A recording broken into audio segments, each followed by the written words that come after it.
आखिर जो तस्वीरें इस वक्त भूमध्य सागर से सामने आई, जिसमें अपनी सबसे खतरनाक मिसाइलें का पूरी तरीके से पूरी दुनिया को जो मुजाहरा है वो दिखा दिया है। यहां पर पुतिन ने परमाणु हमले करने में ज़िरकॉन मिसाइल जिसे दागा गया है।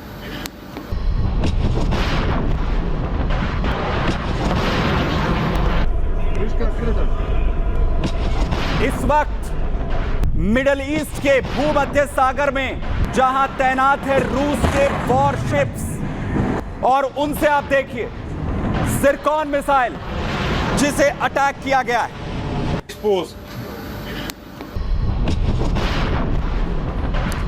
जहां पर इस वक्त रशिया के 2 वॉरशिप्स इस वक्त तैनात हैं, जिसमें न सिर्फ वॉरशिप के जरिए बल्कि सबमरीन के जरिए ज़िरकॉन मिसाइल और साथ ही कैलिबर मिसाइल जिन्हें लगातार टेस्ट यहां पर किया जा रहा है।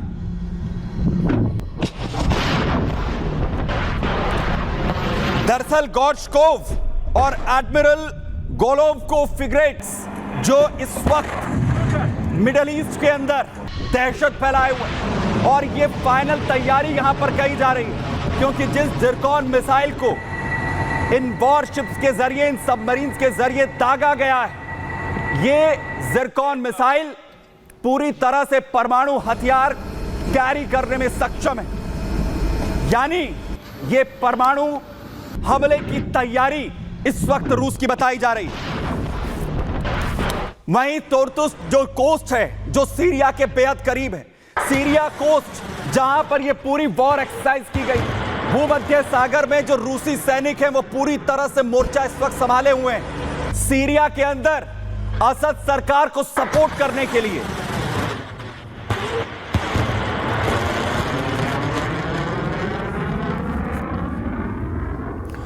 सीरिया का तोर्तुस कोस्ट जहां पर ज़िरकॉन को दागा गया, और इसके बाद यह कहा गया कि दोनों मोर्चे, क्योंकि दोनों ही मोर्चों पर, चाहे सीरिया की बात करिए या फिर इस वक्त यूक्रेन की, दोनों जगह रूस अपनी स्थिति को मजबूत यहां पर करते हुए, और न सिर्फ वॉरशिप्स बल्कि जो सबमरीन है उनका भी इस्तेमाल हो रहा है सबमरीन से, क्योंकि ये मिसाइल यहां पर दागी जा रही हैं। 2 वॉरशिप जो मैदान में है, और इसके अलावा नोवरोसिस्क सबमरीन, इसे भी मिडिल ईस्ट में इस वक्त उतारा गया है। यानी भूमध्य सागर के अंदर रशिया की ये पूरी तैयारी की तस्वीरें हैं, जो पूरी दुनिया को, खासतौर से नाटो देश, अमेरिका समेत जो नजर रखे हुए हैं इस पूरी वॉर एक्सरसाइज पर कि आखिर पुतिन क्या कुछ करने जा रहे हैं, क्या पुतिन की तरफ से अब आगे किया जा रहा है।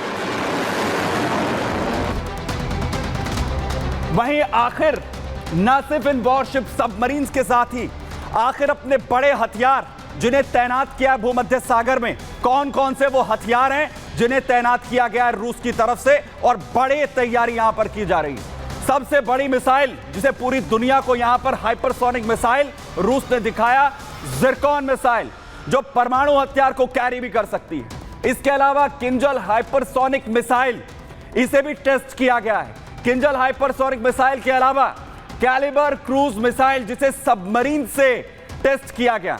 वहीं इस वक्त 10 युद्धपोत भूमध्य सागर में तैनात किए गए हैं रशिया की तरफ से। 5 सबमरीन भी हैं जो इस वक्त भूमध्य सागर में रूस की ताकत को यहां पर दिखा रही है, और साथ ही 24 फाइटर जेट पुतिन ने तैनात किए हैं, जिसमें यह कहा जा रहा है कि मिडिल ईस्ट के अंदर उसके 1000 सैनिक जो तैनाती यहां पर किए हैं। यह पूरी तैयारी भूमध्य सागर हो या फिर यूक्रेन, चारों तरफ पूरी घेराबंदी रूस की दिखा रही है, और यह तैयारी क्या फाइनल स्टेज की है दिखा रहा हूं आपको।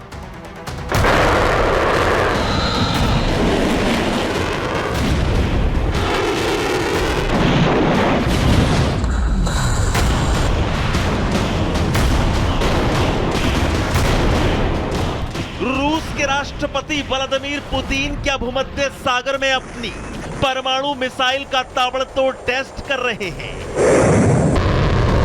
क्या समंदर में पुतिन जंग की फाइनल तैयारी कर रहे हैं? क्या अब पुतिन परमाणु युद्ध का बिगुल फूंक चुके हैं? भूमध्य सागर में अपने खतरनाक हथियारों की ताकत के प्रदर्शन से आखिर पुतिन किसको डरा रहे हैं? समंदर में पुतिन अपने परमाणु क्षमता वाले हथियारों की नुमाइश से आकर क्या संदेश देना चाहते हैं? रूस ने अपनी अत्याधुनिक सैन्य ताकत का प्रदर्शन करते हुए भूमध्य सागर में खतरनाक जंगी बेड़ों गोरशकोव और गोलावकों से परमाणु क्षमता वाली सिरकॉन हाइपरसोनिक मिसाइलों का परीक्षण किया। वहीं समंदर में रूसी सबमरीन्स ने कैलिबर क्रूज मिसाइलें दागकर भी अपने दुश्मन देशों को ताकत दिखाई। किंजल हाइपरसोनिक मिसाइलों से लैस 24 रूसी फाइटर जेट ने समंदर में हलचल बढ़ा दी। भूमध्य सागर के नजदीक जमीन से भी रूसी सेना ने कई मिसाइल परीक्षण किए।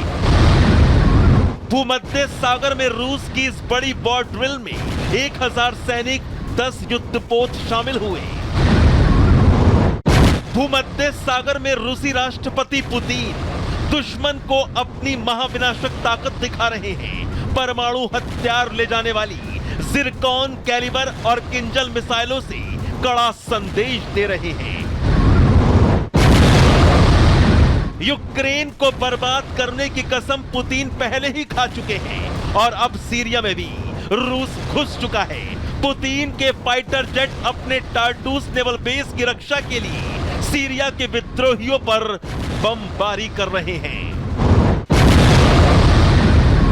भूमध्य सागर में पुतिन का परमाणु मिसाइल वाला युद्धाभ्यास तुर्की, यूक्रेन, अरब अमेरिका, यूरोप और कई पश्चिम देशों के लिए पुतिन की चेतावनी है। लेकिन पुतिन के हर कदम पर सुपर पावर अमेरिका की भी पैनी नजर है, क्योंकि पुतिन जिस तेजी के साथ मिसाइल पर मिसाइल टेस्ट कर रहे हैं वो पुतिन के परमाणु हमला कर देने वाले बयान पर मोहर लगाने को काफी है। Bureau report, Republic Bharat. तो क्या ये फाइनल टेस्ट है परमाणु हमले का? क्योंकि इससे पहले एक टेस्ट जो है वो किया गया था यूक्रेन पर। मेरे साथ डिफेंस एक्सपर्ट टीपीएस त्यागी सर इस वक्त जुड़ रहे हैं। सर, क्या ये फाइनल तैयारी है परमाणु हमले की रूस की तरफ से? सीरिया में हयात तहरीर उल शाम यानी कि HTS एवं ISIS, अल-कायदा एवं अन्य टेरर संगठन को अमेरिका ने सपोर्ट किया, हथियार दिए और तो और अपनी एयर सपोर्ट भी दी, एयर बम्बार्डमेंट भी किया और उन्होंने अलेप्पो पे कब्जा कर लिया। अब वो हमा शहर की तरफ बढ़ रहे हैं, उधर लड़ाई हो रही है।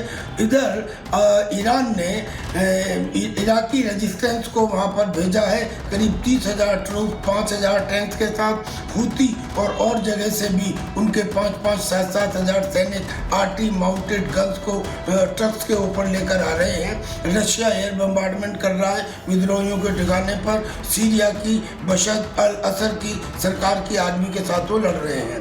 यानी कि सीरिया में 1, 2, 3, 4 नहीं, आधे दर्जन से ज़्यादा देश लड़ रहे हैं। टर्की की सिचुएशन हमेशा अनप्रेडिक्टेबल रही है। वैसे तो वो नेटो का हिस्सा है, अमेरिका के साथ दे रहा है, मगर ये भी खबरें आ रही हैं कि टर्की रशिया की तरफ भी जा सकता है, क्योंकि विद्रोहियों के ऊपर कब्जे और एक्शन दोनों के ऊपर एक पेच फंसा हुआ है। कुल मिला के बात यह है कि सीरिया के अंदर इतने सारे देश और बड़े देश आमने सामने आ गए हैं कि लगता है शायद तीसरे विश्व युद्ध का प्रारंभ रूस और यूक्रेन या इजराइल ईरान के, यानी थर्ड वर्ल्ड वॉर का जो जिक्र यहाँ पर सर किया जा रहा है उसकी शुरुआत रूस कहीं ना कहीं भूमध्य सागर से करता हुआ नजर आ रहा है। बहुत शुक्रिया सर हमारे साथ यहाँ पर जुड़ने के लिए।